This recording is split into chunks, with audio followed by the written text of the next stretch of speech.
Hello Google, je suis Raphaël Yadan et je vais vous présenter la Google Home pour le cours d'IoT de 4e année du BBA de l'Amiens Business School. J'ai choisi de vous présenter aujourd'hui Google Home, qui est l'assistant personnel de l'entreprise américaine Google.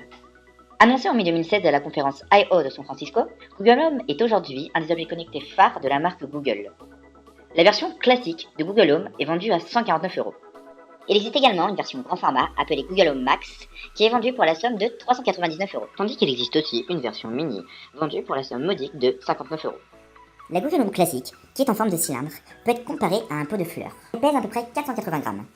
Comme vous pouvez le voir, sur la surface supérieure de Google Home, un pavé tactile est disponible. Il permet de mettre en pause votre musique, de régler le volume ou encore de déclencher le Google Assistant. L'appareil Google Home est équipé de 2 microphones, ainsi que d'un bouton Surdine par souci de protection de la vie privée des consommateurs.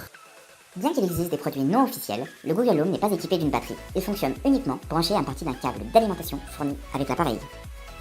Le Google Home est également muni d'un haut-parleur plus ou moins puissant en fonction du modèle de Google Home choisi. Une des forces du Google Home est que le socle inférieur est personnalisable, ce qui permet à la Google Home de s'intégrer parfaitement à l'univers de la maison. Vous vous posez sans doute la question, quel est le modèle économique de Google Home? Pour cela, je vous invite à rentrer dans ma maison. Bienvenue chez moi. C'est grâce à la Google Home que je viens d'installer dans mon salon qu'il est possible d'allumer la télévision depuis le canapé. À condition bien sûr d'avoir la Google Chromecast qui est directement branchée sur ma télévision. Google Chromecast est un petit appareil qui est disponible en magasin ou sur internet pour une 50aine d'euros. Grâce au Google Home, il vous est possible de mettre directement depuis votre canapé la saison 3 de Breaking Bad depuis votre compte Netflix ou alors de faire une recherche vidéo comme par exemple des chats qui dansent sur YouTube. Venez, rentrez dans la cuisine. Google Home me permet chaque matin, en prenant mes tartines de Nutella, de m'informer en mettant Europe 1, RTL, France Inter, mais aussi d'écouter l'équipe les jours de match afin d'avoir les pronostics. Allez venez, rentrez dans ma chambre. Chaque matin, Google Home m'accompagne.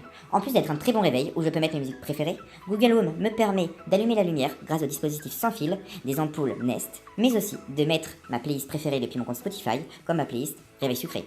Et bien sûr, tout cela sans bouger de mon lit. Voilà, je pense que vous l'avez bien compris, le business model de Google Home s'articule en 3 axes. Le premier axe, c'est l'achat de l'appareil Google Home, qui est entre 50 € et 400 € en fonction du modèle. Le deuxième axe, c'est l'utilisation de services payants tierces, tels que les services de streaming Netflix ou Spotify. Pour le troisième axe, c'est l'achat de produits tierces. Cela va finalement des produits Google, tels que la Chromecast, mais aussi des marques partenaires, telles que Philips ou Nest, qui proposent des dispositifs d'éclairage automatique depuis la Google Home. Voilà, je vais vous parler maintenant pour cette dernière partie des principaux risques de la Google Home. En effet, Google Home, c'est un objet qui est connecté. Et en plus, c'est un objet qui est connecté H24 dans votre maison. Ce qui fait finalement de cet appareil un témoin de chaque interaction verbale dans votre maison. À cela, j'ai analysé 2 problématiques. La première problématique, c'est par rapport à Google et votre vie privée. En effet, Google peut du coup encore plus amasser, analyser de nouvelles informations sur vous, sur les utilisateurs, sur les consommateurs. Mais finalement, le plus grave, c'est que comme tous les objets connectés, il n'y a pas de zéro risque. En effet, comme tous les objets connectés, l'appareil est donc vulnérable aux cyberattaques. Alors, vous pouvez me poser la question, quel est l'intérêt d'un hacker de hacker une Google Home? Mais finalement, quand on y réfléchit bien, il y a plein d'intérêts. Par exemple, Google Home, si vous arrivez à avoir les informations, ça peut vous permettre d'avoir des données confidentielles sur une famille, sur une entreprise. Vous rentrez chez vous, vous donnez une information sur votre entreprise à votre femme, mais peut-être qu'une entreprise concurrente a piraté votre Google Home et du coup connaît cette information. Mais plus simplement, sans rentrer dans des délires de science-fiction, ça permet également de savoir quand vous êtes absent ou quand vous êtes chez vous. Imaginez cette base d'informations disponible pour un cambrioleur. Je veux vraiment mettre l'accent sur le fait qu'aujourd'hui tous les objets connectés sont piratables. Ça a été démontré de nombreuses fois. Que ce soit la cafetière, le réfrigérateur, le thermostat, la serrure électronique ou les systèmes d'éclairage, tous les objets connectés sont piratables. Finalement, le principal risque, c'est ça.